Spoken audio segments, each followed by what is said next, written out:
नमस्कार दोस्तों, स्वागत है आप सभी का हमारे YouTube चैनल आर के योजना पर। पेंशन से जुड़ा हुआ लेटेस्ट न्यूज़ ताज़ा अपडेट एक बार फिर से आप सभी दिव्यांग, विधवा, वृद्धावस्था और कुष्ठावस्था पेंशन धारकों के लिए लेकर हाजिर हो चुके हैं। सभी पेंशन भोगियों के लिए यह एक बड़ी खबर है और ज़रूरी सूचना भी है। भविष्य में केवल इन लाभार्थियों के बैंक खाते में की जाएगी 3-3 हज़ार रुपये की पेंशन किस्त ट्रांसफ़र। जी हाँ दोस्तों, लेकिन इसी बीच कुछ ऐसे पेंशन धारक भी हैं जिन लोगों को यह पेंशन किस्त का लाभ नहीं किया दिया जाएगा और उनकी पेंशन हमेशा के लिए रद्द भी सरकार द्वारा की जा सकती है। सभी की जानकारी आज आपको बताई जाएगी कि किन लाभार्थियों को पेंशन दी जाएगी भविष्य में और किन लाभार्थियों को नहीं मिलने वाली है। कौन से वे पेंशन धारक हैं जिनकी पेंशन को हमेशा के लिए रद्द कर दिया जाएगा। वीडियो की शुरुआत करने से पहले हमारा आपसे एक छोटा सा निवेदन है। यदि आप हमारे इस चैनल पर पहली बार हैं तो चैनल को सब्सक्राइब कर लीजिएगा। साथ ही दोस्तों बेल आइकन के बटन को प्रेस करना ना भूलें ताकि जो हमारी वीडियो का नोटिफिकेशन है वह सबसे पहले आपको प्राप्त हो और आप सबसे पहले ही उसका लाभ उठा सके। चलिए दोस्तों, वीडियो की शुरुआत कर लेते हैं। समाज कल्याण विभाग द्वारा एक बड़ा अपडेट जारी किया गया है। यह बड़ा अपडेट, बड़ी खबर उन सभी दिव्यांग, विधवा, वृद्धावस्था, माफ़ कीजिएगा दोस्तों, कुष्ठ अवस्था पेंशन धारकों के लिए है। आप किसी भी राज्य के पेंशन धारक हो सकते हैं।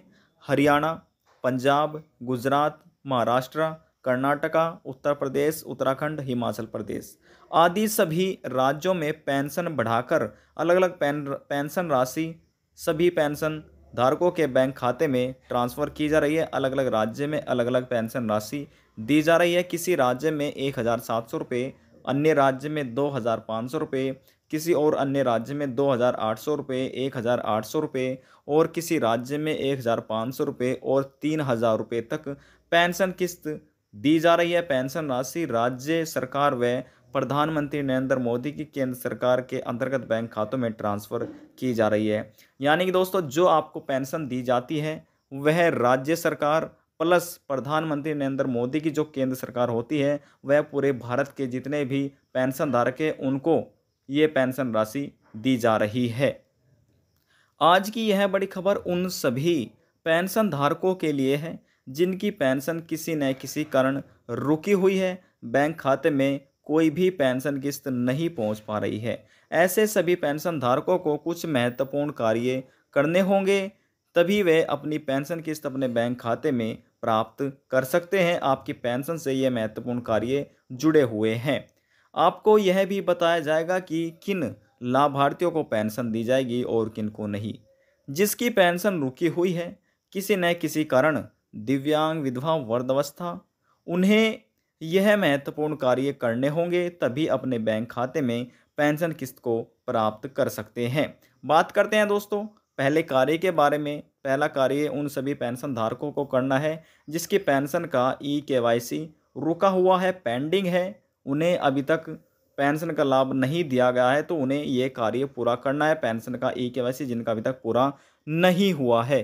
अब बात आती है पेंशन का KYC आप कैसे कर सकते हैं। दोस्तों, आप अपनी पेंशन ID को लॉग इन करके भी यह कार्य पूरा कर सकते हैं। अन्यथा आपके पास आपका आधार कार्ड, मोबाइल नंबर और बैंक की पासबुक आपके पास होती है, सभी के पास होती है दोस्तों। बैंक की पासबुक, उसका फ्रंट पेज की आपको फ़ोटो स्टेट करानी है, यानी कि आपके आधार कार्ड की फ़ोटो स्टेट होनी चाहिए, आपके मोबाइल नंबर की भी और आपकी बैंक की पासबुक की भी जिसमें आपकी पेंशन आती है। इन तीनों दस्तावेज़ों की आपको फ़ोटो स्टेट करा लेनी है और अपने यहाँ पर आपको जाना है अपने ब्लॉक में। जो भी आपका ब्लॉक के अधिकारी हैं, आपके ब्लॉक के जितने भी पेंशन धारक हैं, उन सभी की जानकारी उनके पास रहती है। लिस्ट भी उनके पास है कि किसकी पेंशन का KYC पूरा हुआ है और किसकी पेंशन कर रहा है।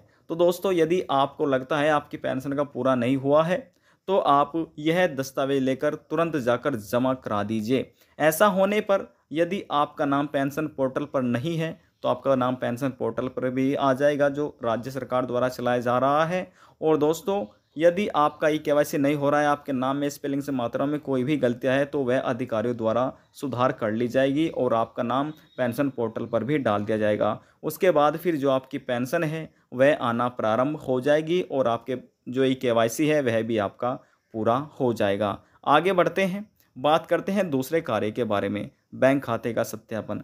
यह कार्य उन सभी पेंशन धारकों को करना है जिनका बैंक खाता काफ़ी ज़्यादा समय पुराना है। और दोस्तों इसलिए करना है ताकि आपके बैंक खाते में जो भी सरकार द्वारा पेंशन किस्त भेजी जाती है उसे निकालने में और आने में किसी भी परेशानी का सामना आपको ना करना पड़े। इसके लिए आपका आधार कार्ड, मोबाइल नंबर और पैन कार्ड, इन तीनों दस्तावेजों की आवश्यकता होने वाली है। इन तीनों दस्तावेजों को आपको अपने बैंक में जाकर जमा करा देने होंगे और ये दस्तावेज आपके बैंक खाते से लिंक कराना बहुत ही ज़्यादा आवश्यक है। उनको करना है जिसका बैंक खाता काफ़ी ज़्यादा पुराना है। बात करते हैं अब तीसरे कार्य के बारे में। यदि किसी पेंशन धारक के आवेदन फार्म में गलतियां हो रही है, वह अपने नज़दीकी CSC सेंटर पर जाकर तुरंत सुधार करा सकते हैं। यदि सुधार नहीं करा पाएंगे तो पेंशन किस्त बैंक खाते में नहीं पहुंच पाएगी, आपको फिर ये लाभ नहीं दिया जाएगा। और दोस्तों आपको यहाँ पर जैसे हमने आपको बताया कि CSC सेंटर पर जाकर आपको यह कार्य जल्द से जल्द पूरा कराना ही होगा।